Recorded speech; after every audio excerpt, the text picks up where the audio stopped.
Aujourd'hui, on va parler des deux points principaux les plus négligés par les amateurs de golf, c'est-à-dire la posture et la grippe. On va commencer très simple par la posture avec deux points très importants à devoir respecter. On va parler surtout d'une posture pour les fers. On va faire un petit ajustement par la suite pour le driver que vous allez pouvoir venir voir ici. Premier point, on se rappelle, le golf, c'est vraiment un sport de mobilité. Au moment que je me trouve ici, assis, j'ai plus aucune mobilité. Je suis obligé de frapper avec uniquement mes bras. Je pense que vous avez déjà tout entendu ça. Ah, je trouve que je frappe juste avec les bras. Regardez déjà à la base votre posture. Le point majeur, l'os de la hanche, on va essayer qu'il se trouve là, littéralement par-dessus l'alvéole de la cheville. Vraiment perpendiculaire, une par-dessus l'autre. Et c'est à partir de la hanche, de la ceinture ici, qu'on va venir ajuster son corps vers l'avant. Au final, ça va nous amener un poids qui va être réparti un petit peu vers la fin des lacets. Et surtout, lorsque mes bras tombent naturels sous moi, vous voyez, ils tombent vraiment perpendiculaires sous mes épaules, qui va venir créer davantage de l'espace ici, mais assurément beaucoup de mobilité. Dans le sens que si je suis grand du bas du corps, mon corps va vouloir tourner davantage. On va pouvoir frapper un petit peu moins avec les bras par la suite. La grippe, on va essayer de garder ça, encore une fois, le plus simple possible. Vous voyez, mes deux mains, je les mets 100% au neutre à côté de moi ici.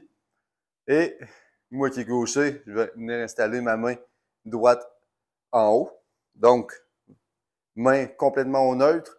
Mon bâton, je l'enligne le plus possible, là, les lignes vers le ciel le plus droite possible.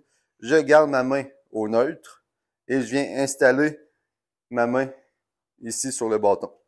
Donc, si je le refais ici de même, main au neutre, main sur le bâton, elle ne bouge pas.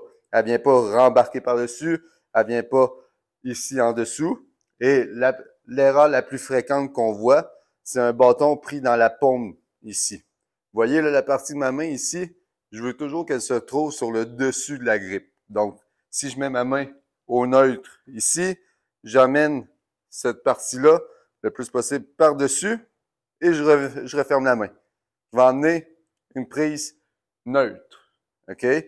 Si on regarde comme ça ici, vous voyez le V de ma main va toujours venir pour un gaucher pointer le côté gauche de son corps. Pour un droitier, même chose, par contre, c'est le côté droit de son corps.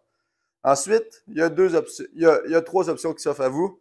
Il y a l'option la plus connue probablement, l'interlock, où on va venir croiser nos doigts ici, le petit doigt et l'index de la main droite pour un gaucher, vice-versa pour un droitier. Et sinon, il y a le overlap qu'on va venir embarquer par-dessus. Et sinon, il y a la grippe baseball où on va voir 10 doigts ici sur le bâton. OK? 8 doigts, pardon.